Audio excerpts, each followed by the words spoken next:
The Tim Heale Podcasts. Ordinary people's extraordinary stories.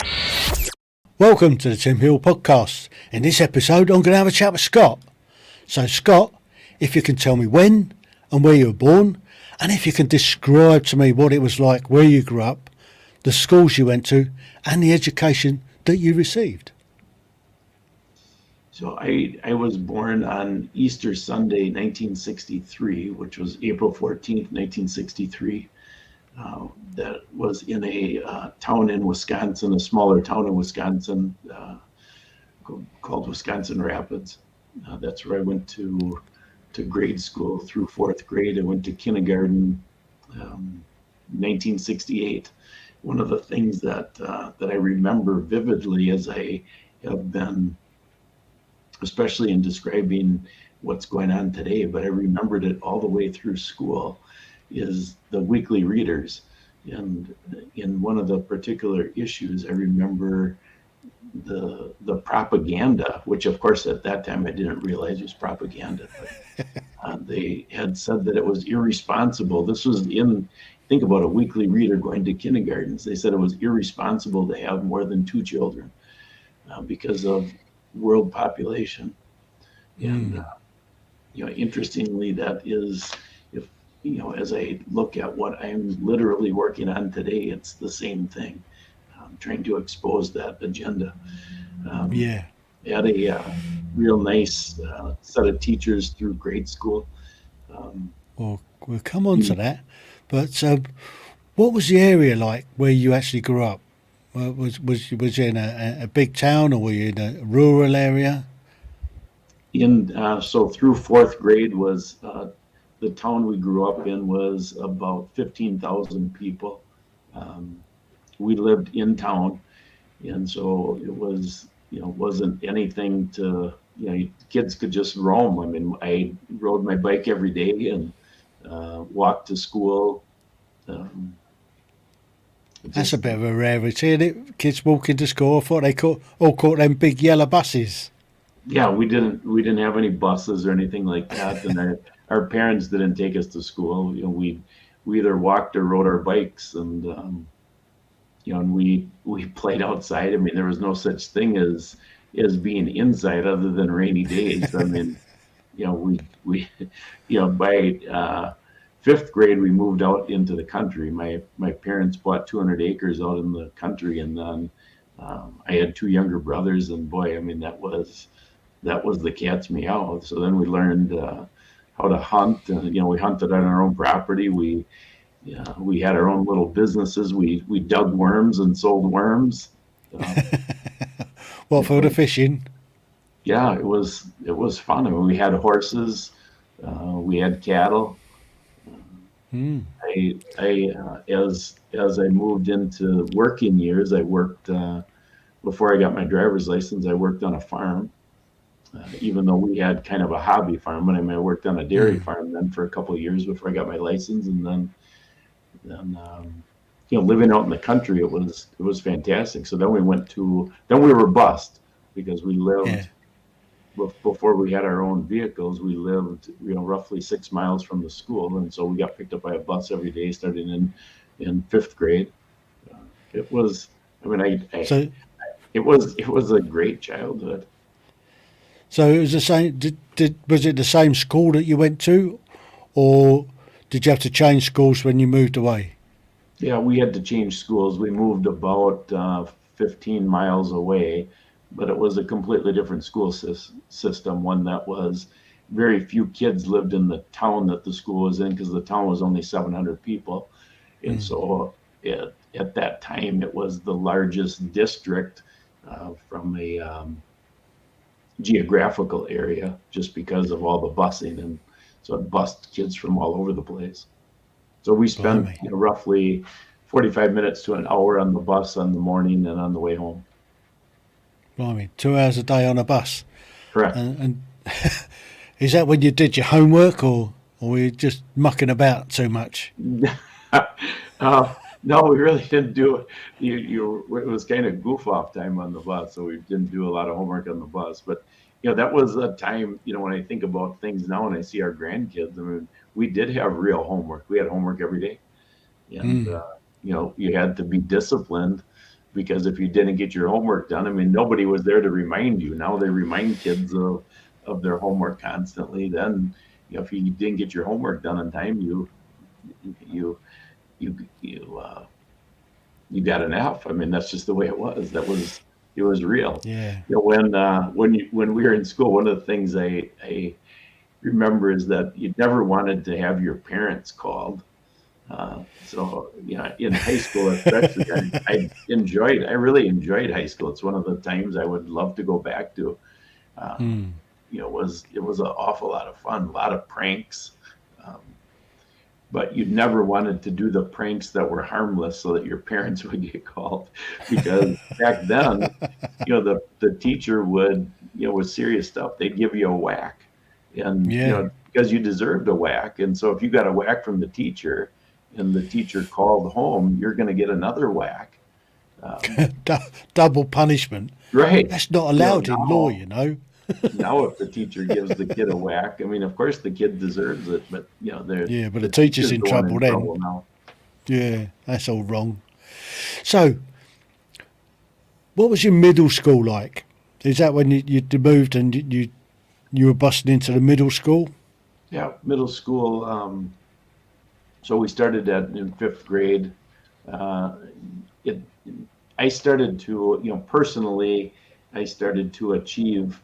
And the teachers realized that I had some intellectual gifts. So then they started giving me some advanced placements, and so I was able to skip a couple grades in math and English. And so that started in middle school, and I was able to take 7th grade math when I was in 5th grade, and kept on ahead. I started taking calculus. Then in high school, I went to a college. Then in high school to take calculus.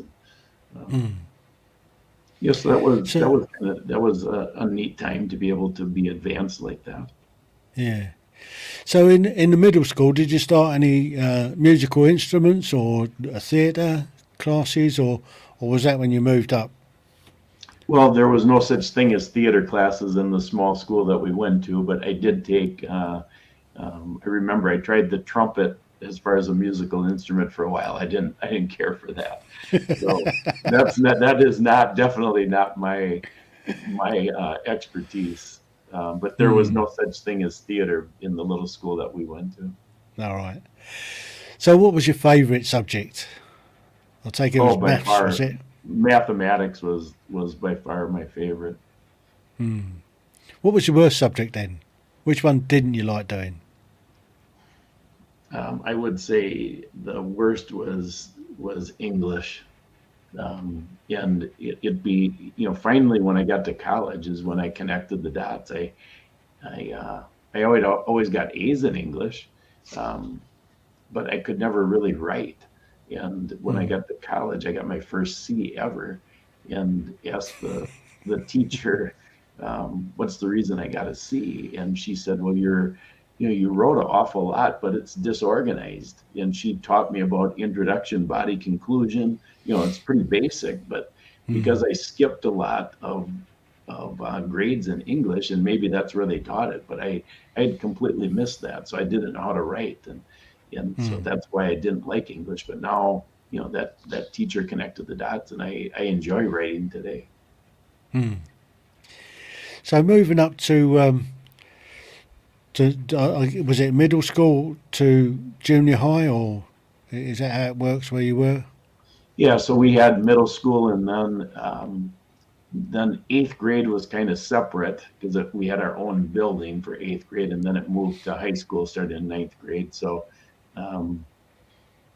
so I'm just looking at middle school through 8th grade, and then there was a separate building for the high school. So they had the grade school, middle school is one building, and then the 8th grade building, and then the high school is how they had it set up back in the day. So in high school then, was that a bigger school? Did they bring kids in from a different area, or was it the same kids that came up through middle school with you? It was the same kids. We had roughly 80. I think we had 80 low 80s in our graduating class, and it was the same kids you went to grade school with all the way through. So it was a small area then. Correct. They It were, was, no, yeah, it was it all was a rural. large area, but a small amount of kids that they were dragging in. Correct. So, did they change much of the curriculum in the high school? Say that again. Did they what with the curriculum? Did they change it? Did you start doing different stuff, playing instruments or choir or theatre studies, or did you just carry on progressing through what you were already doing? It was a continuation. I mean, they had choir and still no theater. So I may have been in choir for a year or so. I'd have to look back. It certainly didn't stand out, but there was still no theater. But it was a progression. I mean, it was the very similar atmosphere. The teachers, you would not have known what their perspective was. You would have known if they're liberal or conservative. There was they weren't promoting agendas. The only time I remember a specific agenda, like I said, is back in kindergarten. Otherwise, there was really no agenda being promoted. It just was, it seemed like you're there to get the basics out of school so that you could participate in the world. A way that I would describe it, compared to now, is that every man in my graduating class could have run a family when they graduated from high school. And I would say today, I don't think any man could, because I don't think they're men. I don't think any of them could run a family now graduating from high school. Yeah. So, was there a particular subject that you did like in your high school? Something that you really didn't want to be in? Oh, a subject, or say that again? A subject, yeah. Well, like I said, English wasn't my favorite. I mean, I would say next would be history, although, I mean, I still enjoyed history, but, there's really no subjects that I disliked. It just, until I learned how to write, English was kind of this, was more of the grammar piece, which is, that's fairly boring, but I mean, you needed to get that. But it was, and at that point, I also didn't really care for reading longer books. Now I enjoy reading also. So I guess it's a lot like, when you get a taste for things over time. Yeah. So now I enjoy reading and writing, and back then I didn't enjoy either one of those. So moving on then. So did you graduate with honours from high school, or did you just sort of run of the mill, or just scrape through? No, that's a great question. I graduated third in my class in high school, and that actually proper little swat, were we? Say that again. I say a proper little swat. Yeah, I didn't quite hear the question there. You said you graduated third in your class, Correct. so I said you're a proper little swat. Yeah. Teacher's pet. Well, that actually was quite a motivation for me, because that bugged me, because I knew that I was smarter than the two kids ahead of me, but I got dinged on a couple of grades because I was goofing off, and anyway, it was a motivation. I had a motivation then in college that was because graduating third, and in college, of course, it's a lot more competitive and a lot more kids, but I graduated first in my college class. Okay, I just want to take you back a little bit. You said that you worked on a farm, Yes. not your own farm, but your own farm, looking after cattle. Was that a milking herd, or was that a sort of a beef herd? On our own farm was a beef herd. On the farm I worked at, it was a milking herd. So you had to go in early to milk, and in the morning, and then go in the afternoon and milk again, or? Yeah, How so did that it work? was all day, so they would come and pick me up because I didn't have a driver's license yet. So they picked me up early in the morning and then drop me off at the end of the day. So I mean, they were long days, but I mean that's what you did. I mean, I was making I think I was making $3 an hour back then, and you're banking money because there's no place to spend it, and it was it was great. I mean, I learned an awful lot at that job. You had to. It wasn't a wealthy farmer that I worked at. I mean, I learned how to weld and drive tractor, and he had a couple other farm hands, and he liked my work, so he put me in charge of the couple other young guys, and it was. It's kind of like the blind leading the blind, but when he was gone, he needed somebody in charge, and so he put me in Yeah. charge, and uh, So you what was ended that? up you ended up learning because the expectation was different. They weren't going to coddle you. You just kind of it was Yeah. trial by fire, so you learned. So milking, how many cows did you have to milk in the day? Well, this was a fairly small farm. I would say that he probably had 40 to 50. It'd take a little while to milk. Did they have milking machines, or you had to do it all by hand? Pull, squeeze, No, it pull, wasn't by squeeze, pull, hand. It squeeze. was. It definitely was not by hand. But yeah, in fact, I had to. We have our own cattle now, and I had to learn. So 3 years ago, we had a little one born that needed some TLC, and it's a beef cow. I stayed with the mom and the calf for 3 days and learned. The mom let me milk her. It wasn't easy to start with, but that's when I learned how to milk. Was just 3 years ago. Yeah, so that was learning learning it yourself, trial and error, was it? That's correct. So you get into a rhythm, pull, squeeze, pull, squeeze, pull, squeeze. I've done it. Yeah, it's interesting, no doubt. Yeah. So let's move on a bit. Let's have a look at when you graduated high school and you went off to university or college. What did you major in? I majored in accounting. So when I graduated, I had a Bachelor of Business with an emphasis in accounting. And then I became a certified public accountant. Was my first career. So how long was that course? It was 4 years. Did you try and squeeze it into 3, or did you just stretch it Yep. out over the 4? I graduated in 3.5. What was your first job when you left university then? I worked for a Big 8 CPA firm in Minneapolis, Minnesota. So that was my first job. I had job offers. I had a whole bunch of job offers upon graduation, and I chose to work for one of it was the second largest CPA firm in the world at that time.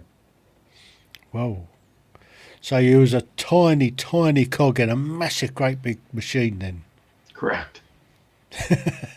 Yep, that's right on. So, so what was your daily routine on that job? That's a good question. Well, you're They're all bringing good back some questions. memories here. So we lived about 45 minutes away, my wife and I. And so I drove, got up, you drove.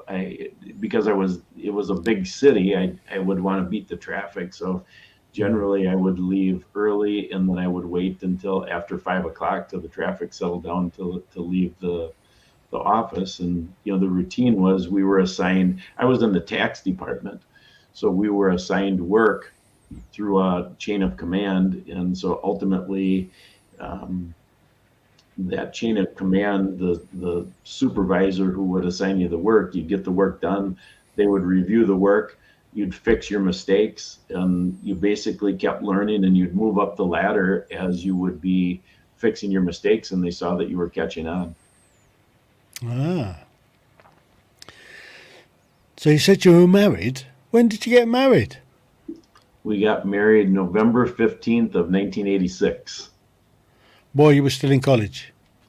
No, we graduated. We both graduated in May of 1985 from college, and then we lived together before we got married, and then got married November 15th of '86.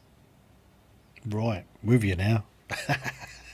So, how long did you last in the tax department then? Well, I was only there for a little bit less than 2 years because one of the senior managers in at that company called me. So my wife and I got married, like I said, on November 15th. Um, he called me a couple of days before we got married. He had just left, and he went to work for a company called IDS, and they're a financial planning company, but they were opening up tax offices around the country. And he called me and said, "Scott, I'd like you to consider running a tax office." He said, "I've become a manager of the entire country tax departments, and I'd like to have you consider running a tax office." And so I asked him some questions, and believe it or not, it was the office in Honolulu, Hawaii. And so I said, "Well, if you're serious," I said, "I'm leaving. After we're getting married on Saturday," I said, "I'm leaving right after the wedding to go to Hawaii. And so if you're serious, I'd like to interview for the job while we're there on our honeymoon." And he was serious, and that's what happened. I interviewed for the job, and they offered it to me. And so then we moved to Hawaii. So, did you come back off your honeymoon or did you just stay there? We came back, and then I wrapped up things with the job that I had, and I moved over, right around January 1st, No. and to get ready for the tax season. Yeah, So, what was Hawaii like? well, as a newly married couple, I mean, it was a blast. But after you get settled in and everything, you realize, I mean, we were a minority there, and which it was fine. I mean, it was a great place to learn how to be a minority. But my wife really didn't. It's small, and to have people come and visit you, it's it isn't the place that it's an exciting place to be for a short period of time, but it didn't fit with what she wanted for sure. And of course, it wouldn't have fit long term for me either. I would have probably, if it wasn't for her, I probably would have left, maybe stayed another year. But I mean, it just isn't. I grew up in the Midwest, and I like the seasons, and so my son was born in Hawaii, though. I mean, so we had our first child while we were living there. So, you didn't take up surfing or anything like that while you were there then? No, That wasn't the no. hook. Unfortunately, that was the start of my working career, and I've had a bad habit most of my life of working too hard, and so I spent an awful lot of time working. That's never good in a young marriage. Yeah. So, you're a bit of a workaholic. So, how long did you actually stay in Hawaii for? Long enough to have a child, obviously. Yeah, we moved. Well, we actually moved separate because my wife was teaching school. So I think I moved in January, and then she moved a couple months later of '88. Or no, '86 of '86, and then we moved back to Wisconsin in. Let's see, Travis was. I think it was in November of '88. So we were there for just under 2 years. So, did you move back with the same company to a different office, or did you mug that off and get a new job? Nope, we started at that point. I thought, I don't know that I want to do CPA work anymore. So we moved to a lot bigger area. When we moved back to Wisconsin, we moved to geographically, it was an area that's really growing and a lot more people. So we just thought, we don't know exactly what we're going to do, but I wanted to do something different. So I sold cars. So I got a job as a car salesperson, and I learned how to I learned how to sell during that time. I had some real good trainers, and it was a good piece of it was a good time of life to learn. Ultimately, I got back into the CPA business, started my own tax firm, and then accounting, and then that grew uh, after I left the car business, and all the way through 1994. Then I, I sold out of the CPA firm. At that point, we were doing $1 million of revenue, and I had 23 employees. I mean, it just grew like crazy. So let's just wind back slightly. The car business, was it a used car game, or was it new cars that you were It selling, was or a mix of both? it was a mix of both. So you work for one of the big companies like Ford's or GMC or something like that, was it? It was actually a Mazda Nissan dealership. So they had Ah, the local importing franchise Japanese. for Mazda and Nissan. Yeah. So how long did you do that for? I did that for about 2 years. Seemed like everything was So about 2 years so it's back about then two before I years. settled down. So how did the Japanese cars go down in America? Because they tend to be an awful lot smaller than the big old gas guzzlers that Fords and GMC and Dodge and all that were pushing out, and Cadillacs. Yeah, I mean, it was that we also had, I forget, there was also Audi and VW there. I mean, there was a steady stream of people buying them. So I didn't have a perspective of the market. I just, that's who hired me. And so that's what, they trained me how to do it, and they did a great job. Yeah, wicked. Right, so let's look at setting up your own business. Yes. So how did you fund it to start with? Yeah, What was the what was the catalyst? I mean, you'd obviously had enough of flogging cars, correct. and then you didn't want to go and work for somebody else, so you decided to work for yourself, I guess. Right. So when I decided to work for myself, and then I started doing tax work, and that fed the family. And then one tax season, I just started to get a lot of clients. So I took them all on, and um, so we were just had one child then, and all of a sudden, in a month I made $30,000. And so then you start piecing that together, and I thought, my gosh, I can't hardly believe you could make that amount of money in that short a time. Of course, I worked like crazy, but then what that ended up leading to wanting to have an entire CPA firm where I had staff, where I wasn't doing everything myself. And so then I wrote a business plan to do that, and no bank would take it on, because we really didn't have any capital. I mean, all we had was my ability to get clients. And so banks want to have collateral, and we didn't have any collateral.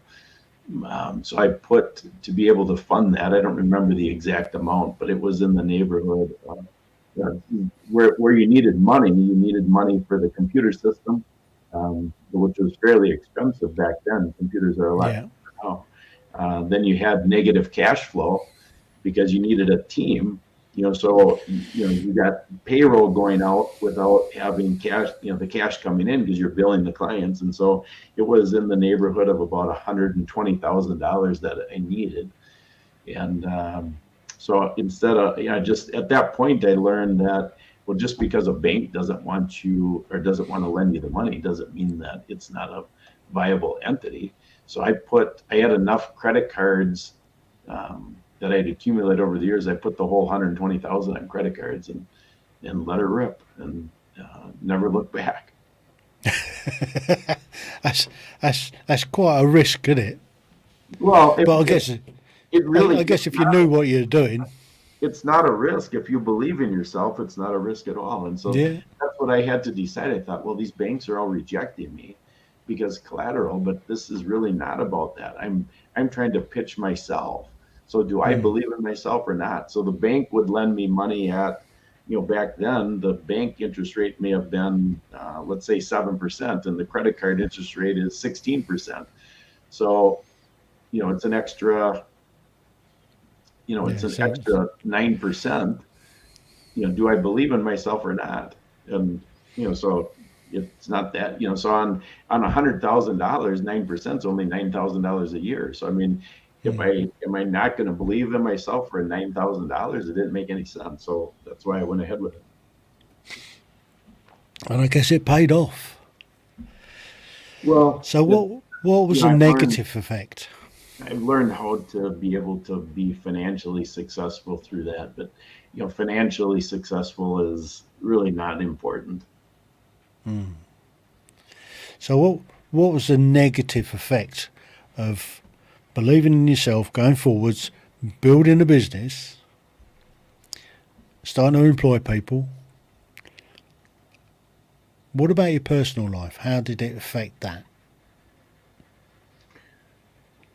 Well, it affected it a lot. I mean, it impacted it even to today because, I invested everything in work and learning how to lead other people.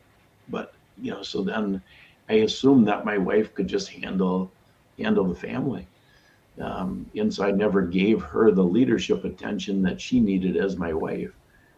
Just we had lots of fun times, but I didn't give her the attention. And, so now we've been married 30 some years, and, it's I wish I would have seen then what I see now. I mean, I would have done, if I had a chance to do it over, of course I would have done it different. It's I didn't understand the priority back then. So have you got a priority right now? Say that again, Tim. Do you have the priority right now? Well, that's a great question. I do relative to work, but what's going on today? So, I mean, I still own a business today, but my guys are doing most of the work. I'm only involved about a day a week. So that's a positive. But since my daughter Grace died, I've been working on her case and getting the word out regarding her situation. About 90 hours a week. So it's still having that same impact, and because I didn't take the time to learn how to lead my wife back then. I mean, we're having the same struggles, but on top of that, we lost my son to suicide in 2018, and now my daughter to the hospital protocols in 2021. So I mean, it's a struggle. It is a struggle.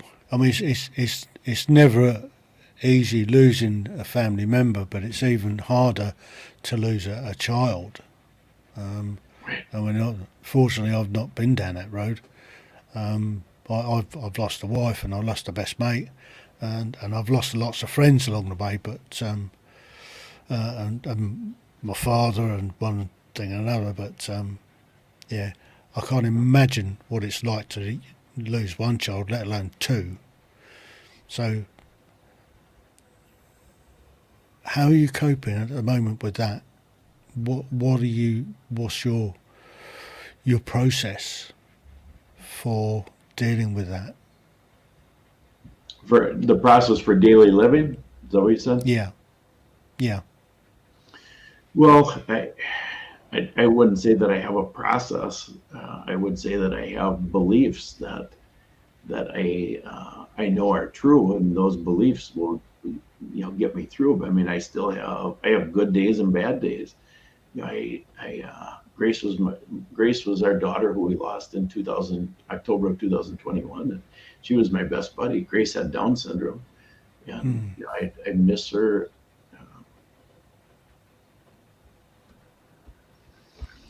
Yeah. But I miss her more than anybody I've ever missed. But that being said, I know that I have faith.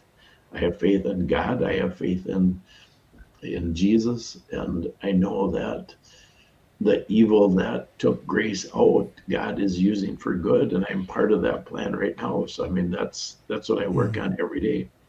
Yeah. Um, but that doesn't mean I have some fantastic way of, there is no way to do it. As my best friend said I, after we lost our son to suicide, he said, "Scott, you're going to have to walk through this." So that's all you can do. Every day you get up and you walk. You just keep going. You can't sit in a ball. I mean, I've had a few days where I sit in a ball, um, Yeah. but you got to keep walking. And if you believe in God, He's there. Um, you have a choice. You either are going to rely on Him or have a pity party. And I've had plenty of pity parties, but you get done with the pity party, you certainly don't feel good for having gone through it. You feel like an idiot because you didn't call on God when He was there the whole time. Yeah. So how's your relationship with your wife at the moment? Are you working through it together? It depends on the day. Some days, like yesterday was Sunday. I mean, it was really nice. We had a nice Sunday, and we were able to uh, talk about some things and work through some things. A lot of times, it's not like that. Uh, and when you asked earlier what was the consequence of working so hard, it's that I don't have the relationship with her that I want. I mean, we're married, but that doesn't mean you have a strong relationship. Yeah, I'd like to get that time back, but God has a reason for everything, and so He is definitely training me. Grace, our daughter, had a gift on loving the unlovable, and when my wife gets the way that she is sometimes, and I get the way that I am. I mean, it's an exercise in loving the unlovable, and the answer is always the same, which is, um, if you're walking with God, you don't sin. If you try to do it by yourself, you sin every time. And I have certainly had a bad attitude um, toward her more often than a good attitude, and that's my fault, not God's. So how do you see yourself going forwards from here?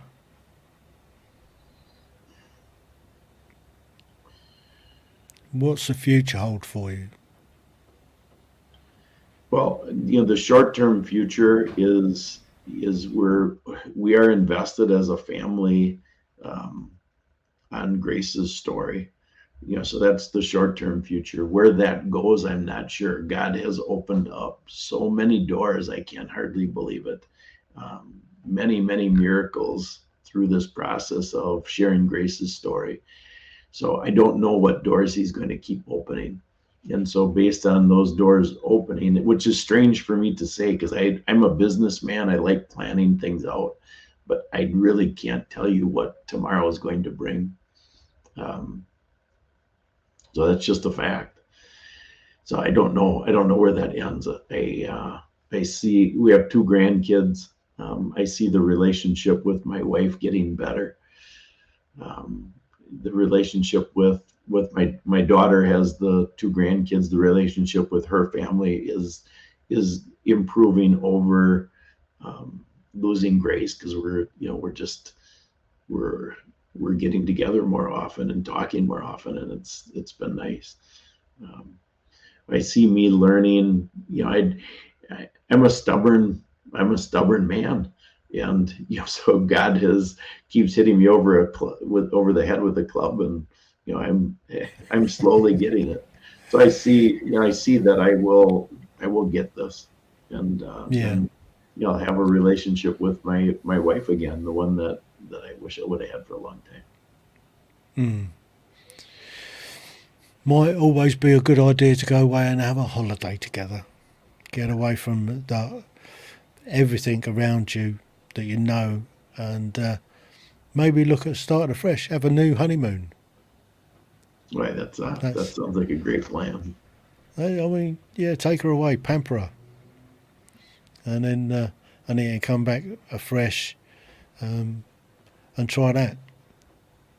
There's always there's always hope when you can talk, and Yeah.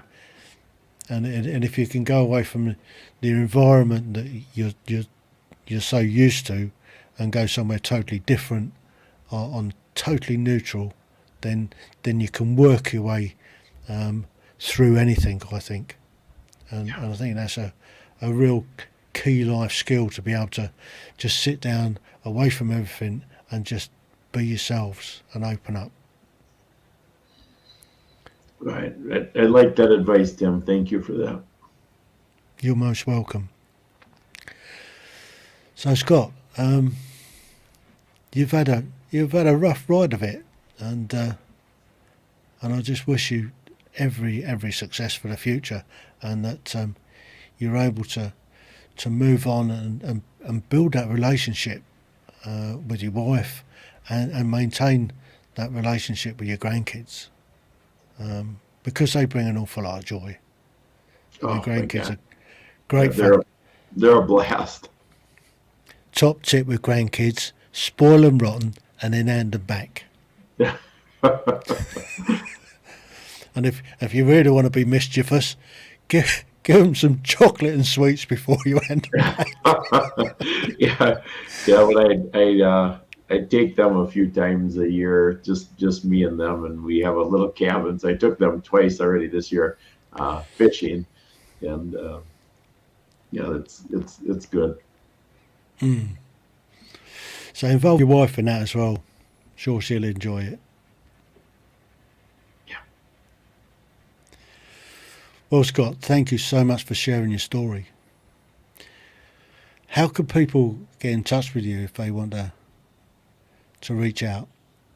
Yeah, that's a great question. We did since Grace died, we set up a website that has got a great tribute to her. It also shares her story, um, and has a whole bunch of research, and resources on it. It's the website is ouramazinggrace.net, and so that's the best way. So then, if people want to get a hold of me personally, there's a way that you can do that right on the website. There's a contact us area of the website, and that's how people can get a hold of me personally if they chose to do that. Brilliant. Well, thank you so much, Scott, for sharing your story. Okay, you're welcome. It's not much of a story, but um, Ah, it's your story. yeah, the most important piece of the story is um, is not anything that I've done. It's I spent my life, unfortunately, chasing human success, and once God got a hold of me, roughly 25 years ago. But it wasn't until Grace's funeral. So after Grace died, I went into the hospital, and it was 3 days after she died, and I just about died the first night. Um, we both went into the hospital with COVID. Anyway, it took that to finally break me. So 4 years ago, I was diagnosed with heart disease. 3 years ago, my son died. Last year, my daughter died, and then I just about died. And it was the first time in my life that, even though I knew God for 25 years, it was the first time that I was broken. And in order to be used, right now is the first time in my life I could say that I know God is using me, and He had to break me first. And I'm a self-made man, so a self-made man has a lot of pride, and Yeah. until you're broken, you cannot be used. And so, out of everything in my life, I would say that that was the most important thing. So, not very many people know this, but the day of Grace's funeral, God got me up at 3:30 that morning, and I spoke at Grace's funeral. I had a message to share, and it was, even though we were burying my daughter that day, it was the best day of my life. Not because of burying her, it's because I finally knew what it was like to be broken. And so, I mean, it's a new life now. I mean, I see things through a completely different lens.